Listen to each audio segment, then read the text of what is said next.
sore hari ini. Hamba yang akan menyampaikan firman, sembunyikan hamba di belakang salib. Pakailah hamba-Mu Tuhan untuk berbicara, menyampaikan firman menurut isi hati-Mu untuk kami semua ya Tuhan. Berfirmanlah kepada kami Tuhan, kami siap mendengarkan firman-Mu. Dalam nama Tuhan Yesus kami berdoa, haleluya, amin. Ya, shalom ibu-ibu. Sekali lagi shalom. Ya, puji Tuhan, pada kesempatan sore ini saya ingin mengajak ibu-ibu sekalian untuk kita renungkan firman Tuhan yang saya pilih dalam kitab Perjanjian Baru, yaitu kitab 2 Korintus. Ya, kitab 2 Korintus pasal yang ke-11 ayat 9 sampai ayat yang ke-33. 2 Korintus pasal 11 2 Korintus pasal 11 ayat yang ke-9 sampai ayat yang ke-33.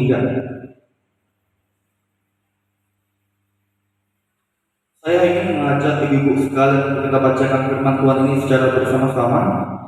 Saya bacakan ayat yang ganjil ya, kita bacakan firman Tuhan secara silih berganti. Saya baca ayat yang ganjil, ibu-ibu bacakan ayat yang genap. 2 Korintus pasal 11 ayat 9 sampai ayat yang ke-33 ya.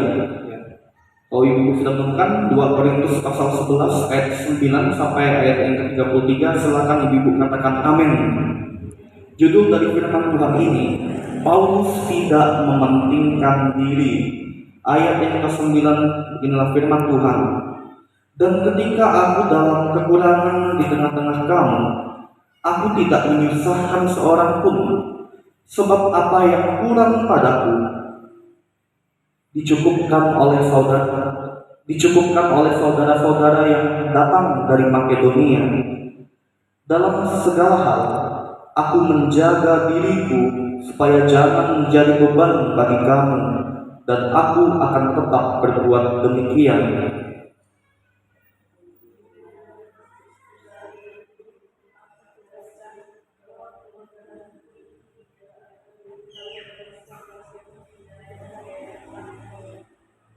Ayat 11. Mengapa tidak? Apakah karena aku tidak mengasihi kamu? Allah mengetahuinya.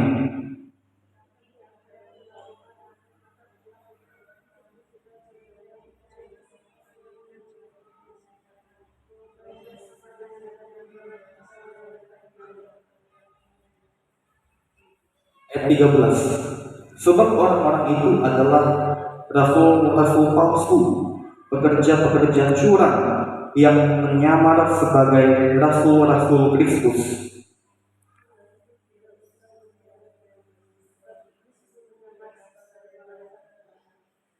Ayat 15. Jadi bukanlah suatu hal yang ganjil jika pelayan-pelayannya menyamar sebagai pelayan-pelayan kebenaran. Kesudahan mereka akan setimpal dengan perbuatan mereka.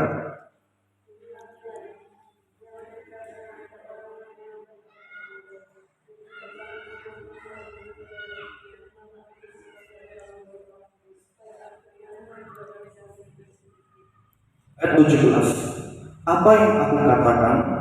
Aku mengatakannya bukan sebagai seorang yang berkata menurut firman Tuhan, melainkan sebagai seorang bodoh yang berkeyakinan bahwa ia boleh bermegah.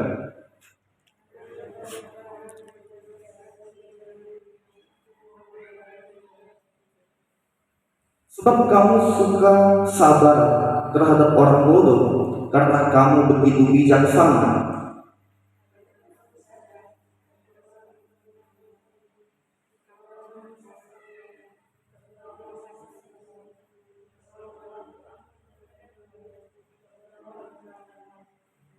Ayat 21. Dengan sangat malu aku harus mengakui bahwa dalam hal semacam itu kami terlalu lemah.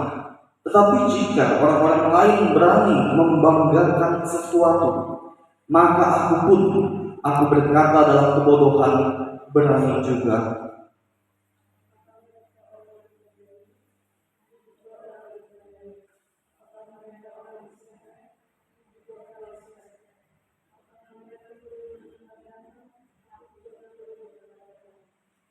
Ayat 23, apakah mereka pelayan Kristus? Aku berkata seperti orang gila. Aku lebih lagi, aku lebih banyak berjerih lelah, lebih sering di dalam penjara, didera di luar batas, kerap kali dalam bahaya maut. Ayo ibu-ibu, ayat 24 sampai ketiga kita. Ayat 24 ibu-ibu sekarang.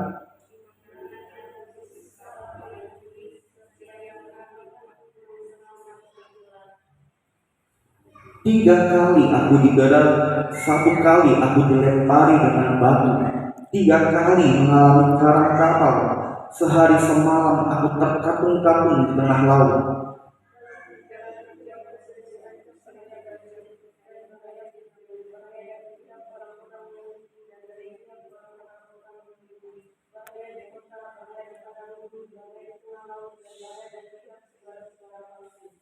Ayat 27, aku banyak berjerih lelah dan bekerja berat, kerap kali aku tidak tidur, aku lapar dan dahaga, kerap kali aku berpuasa, kedinginan dan tanpa pakaian.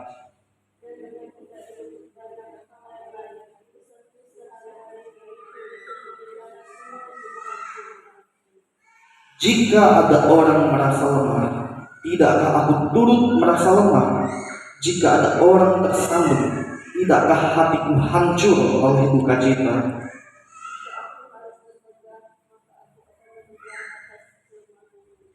Ayat 31, Allah, yaitu Bapa dari Yesus Tuhan kita, yang terpuji sampai selama-lamanya, tahu bahwa aku tidak berdusta.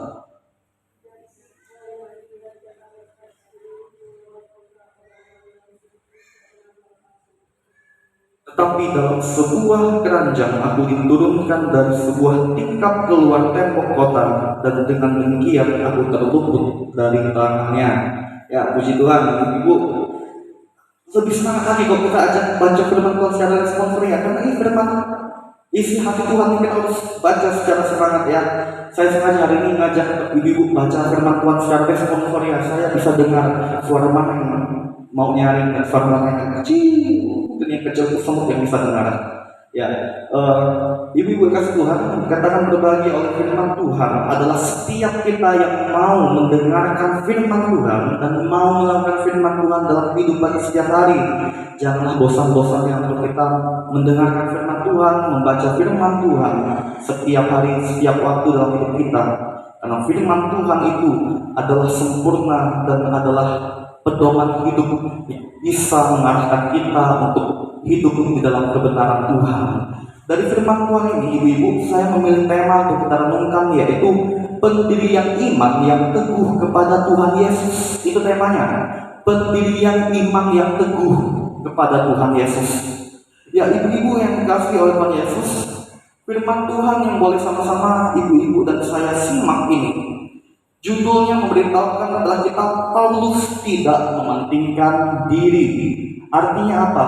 Paulus adalah orang yang merendah hati, yang tidak egois, dan dia adalah orang yang betul-betul menjadi pelayan Tuhan yang mau mengutamakan pertumbuhan iman jemaat, khususnya jemaat di Korintus pada saat itu. Dan kita boleh sama-sama melihat bagaimana Paulus ini dia memberitakan Injil kepada jemaat di Korintus dengan gratis. Padahal ibu-ibu yang dikasih Tuhan Yesus, Paulus ini dia telah banyak berkorban, yaitu mengorbankan waktu, tenaganya, pikirannya, dan segala yang dia miliki, seluruh kemampuannya untuk bisa menyampaikan kebenaran firman Tuhan atau Injil kepada jemaat di Korintus pada masa itu. Dan Paulus ini di dalam ayat 9 memberitahukan bahwa di dalam kekurangannya di tengah-tengah jemaat Korintus, dia tidak menyusahkan seorang pun, sebab apa yang kurang pada Paulus dicukupkan oleh saudara-saudara yang datang dari Makedonia. Dalam segala hal Paulus menjaga dirinya, ibu, supaya jangan menjadi beban bagi jemaat Korintus, dan dia berusaha untuk tetap berbuat demikian. Di sini kita bisa melihat Paulus menjadi seorang pelayan Tuhan yang mandiri. Dia tidak mau menjadi beban untuk jemaat yang dia layani pada saat itu, yaitu jemaat di Korintus. Ya, ibu-ibu dikasih Tuhan, Paulus dia berada di tengah-tengah jemaat Korintus selama 18 bulan pada masa itu.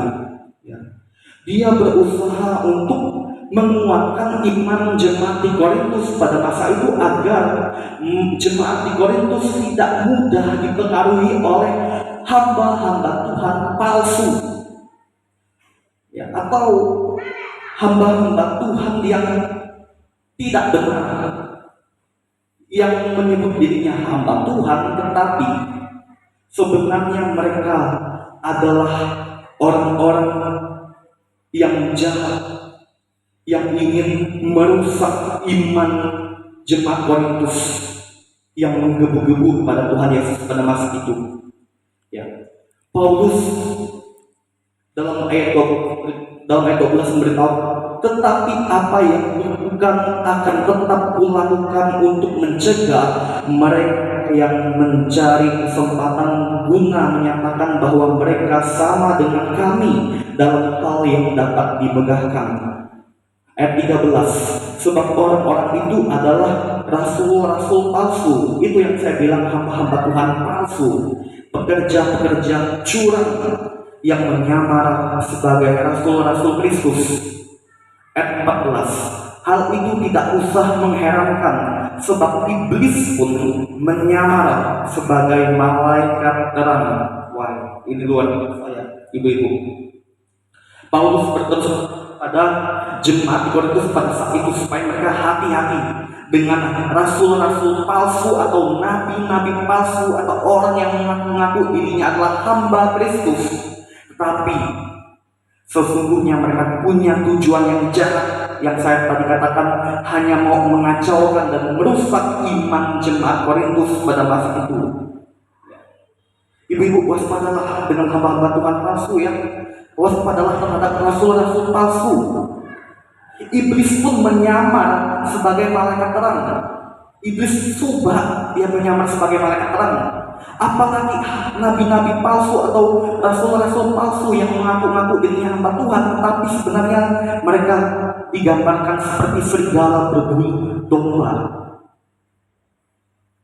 Ibu-ibu dikasih Tuhan Yesus, saya sangat miris dengan beberapa orang yang mengaku dirinya hamba Tuhan, tetapi karakternya tidak mencerminkan karakter Yesus.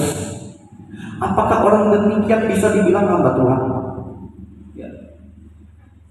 Ibu-ibu, itu orang yang, apakah orang seperti itu kita bisa bilang hamba Tuhan? Mari kita melihat kehidupan Rasul Paulus. Paulus menunjukkan kemurnian sebagai seorang hamba Tuhan yang sejati atau hamba Tuhan yang asli, yang benar, yang betul-betul murni melayani jemaat untuk mengarahkan jemaat agar mengerti tentang Yesus Kristus dan kasih Yesus. Karena itulah tujuan utama Paulus melayani jemaat di Korintus pada masa itu.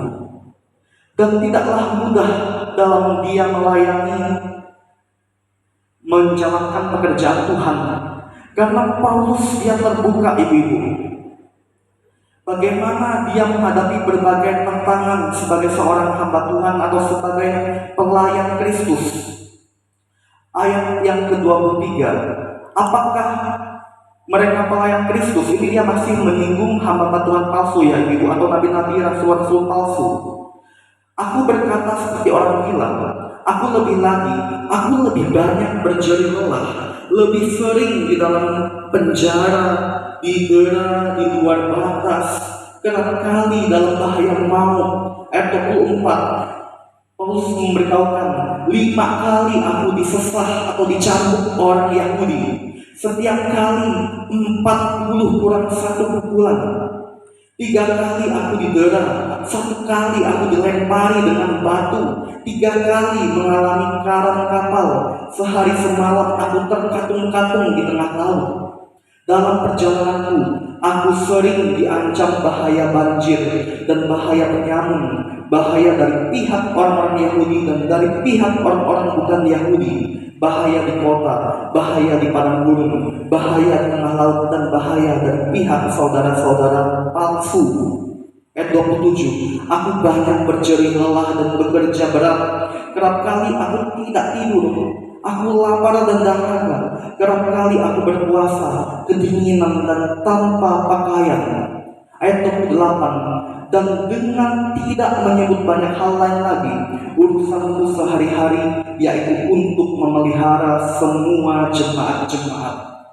Ibu-ibu yang kasih Tuhan Yesus, kita bisa lihat bagaimana pengorbanan Rasul Paulus yang betul-betul menjadi hamba Tuhan yang tulus melayani jemaat-jemaat yang dia layani, baik jemaat di Korintus atau dimanapun. Ibu-ibu, kita lihat tadi bagaimana Paulus berani bayar harga mahal sebagai hamba Kristus, sebagai pelayan Tuhan, tidak egois, tidak memikirkan dirinya sendiri. Yang penting dia bisa berusaha memberikan pengajaran firman Tuhan Yesus kepada jemaat yang dia layani, agar jemaat bertumbuh dan dewasa imannya kepada Tuhan Yesus, dan pada akhirnya jemaat yang dia layani memiliki pendirian iman yang teguh kepada Tuhan Yesus dan tidak mudah diombang-ambingkan oleh nabi-nabi palsu. Ya ibu-ibu, marilah ibu-ibu yang kasih Tuhan Yesus, kita berusaha agar punya pendirian iman yang teguh kepada Tuhan Yesus, sekalipun akan ada tantangan, akan ada cobaan, akan ada masalah yang tidak kita duga akan kita hadapi sebagai pengikut Tuhan Yesus. Ya. Akan ada oknum-oknum atau orang-orang jahat tertentu yang ingin mengacaukan kehidupan rohani ibu-ibu. Oleh sebab itu saya selaku gembala sidang GKI Seluku, saya harus ingatkan ibu-ibu secara khusus dalam kesempatan ini, miliki pendirian iman yang teguh kepada Tuhan Yesus. Pastikan suara yang ibu dengar menjadi pegangan hidup ibu-ibu. Yang harus ibu-ibu percaya itu adalah suara Tuhan. Itu artinya apa ibu? Firman Tuhan itu. Sehingga ibu-ibu nggak gampang diombang-ambingkan oleh siapapun orang-orang yang ingin mencoba memboyarkan ibu-ibu. Ya. Karena saya mengamati ada jemaat GKI Seluku yang masih bisa diombang-ambingkan oleh hamba Tuhan yang ada di luar sana yang mengaku dirinya hamba Tuhan, padahal kelakuannya tidak mencerminkan Yesus Kristus. Saya tidak usah sebutkan siapa itu. Jadi ibu-ibu, untuk apakah kita menjadi orang yang mau mendengarkan perkataan orang yang demikian? Mari kita memiliki keyakinan untuk hanya dengar apa kata firman Tuhan. Karena firman Tuhan itu adalah sempurna. Karena firman Tuhan itulah yang terbaik. Itulah yang harus kita dengarkan dalam kehidupan kita. Selagi saya masih menggembalakan ibu-ibu atau jemaat GKI Seluku, saya terus berusaha agar bisa menyampaikan firman Tuhan yang murni kepada jemaat GKI Seluku dan khusus kepada ibu-ibu, supaya ibu jangan gampang diombang-ambingkan oleh siapapun di luar sana yang ingin menghancurkan kehidupan rohani ibu-ibu sekalian. Karena jemaat Korintus sudah terlebih dahulu mengalami goncangan itu, mengalami hal-hal yang dilakukan oleh nabi-nabi palsu untuk merusak iman mereka. Jangan sampai ibu-ibu pun gampang dipengaruhi oleh perkataan siapapun yang mengaku dirinya hamba Tuhan, tapi belum tentu dia hamba Tuhan yang benar, belum tentu dia hamba Tuhan yang sejati. Segala sesuatu kata firman Tuhan perlu diuji terlebih dahulu sebelum dipercayai. Dan demikian, ibu-ibu yang kasih Yesus, dari pengalaman firman Tuhan ini, Marilah kita mau menjadi pribadi yang memiliki pendirian iman yang teguh kepada Tuhan Yesus. Dengan cara apa? Mari buka hati kita untuk selalu lebih dekat dengan Tuhan, mau untuk lebih lagi mendengarkan firman Tuhan dengan membaca firman Tuhan dalam kehidupan kita setiap waktu, sehingga firman Tuhan itulah yang menjadi pegangan hidup kita, yang akan membuat iman kita teguh, membuat pendirian iman kita kepada Tuhan Yesus menjadi teguh. Walaupun banyak tantangan, walaupun akan ada cobaan apapun orang-orang yang menjatuhkan kita tidak akan digoncangkan oleh masalah, oleh tantangan apapun, oleh orang-orang apapun yang ingin mencoba mempengaruhi kita agar kita menjadi agar iman kita rusak atau apapun itu. Pastikan dalam hidup ini kita semakin berjaga-jaga dan mau untuk berusaha membuat iman kita semakin teguh di dalam Tuhan Yesus. Dan ini tidak hanya menjadi firman untuk jemaat di Korintus saja, tapi menjadi masukan dan menjadi pedoman bagi ibu-ibu yang ada pada saat ini. Apakah ibu belajar sesuatu? Kita belum mungkin mengalami apa yang dialami oleh Rasul Paulus yang tadi saya sudah sampaikan, memiliki tantangan yang berat demi menyampaikan pengajaran firman Tuhan Yesus yang murni. Karena Tuhan tahu sampai di manakah kemampuan hidup masing-masing. Kalau Paulus punya tantangan yang berat tadi, karena apa? Karena Paulus punya iman yang dewasa juga, makanya dia mampu melewati semuanya itu. Setiap tantangan apapun yang Tuhan izinkan terjadi pada setiap kita, itu menjadi ujian kita, menjadi ujian iman kita. Dan tujuannya adalah apa? Tujuannya adalah untuk menguji sampai sejauh manakah kita bersandar kepada Tuhan, sampai sejauh manakah pendirian iman kita kepada Tuhan, sampai sejauh manakah kita bergantung dan berharap kepada Tuhan Yesus. Dan tujuannya adalah supaya iman kita didewasakan dan kita menjadi anak-anak Tuhan yang senantiasa kuat dan kokoh di dalam pendirian iman yang benar kepada Tuhan Yesus dan kepada kebenaran firman-Nya. Ya, inilah firman Tuhan yang bisa saya berikan kepada ibu-ibu sekalian. Kiranya firman Tuhan ini boleh menguatkan kita agar kita memiliki pendirian iman yang teguh kepada Tuhan Yesus dalam kehidupan kita sehari-hari, walaupun tantangan cobaan apapun akan kita hadapi dalam hidup ini. Bersyukur untuk firman Tuhan ini, kita berdoa. Terima kasih Tuhan untuk firman-Mu yang boleh sama-sama kami dengarkan dan renungkan pada sore hari ini.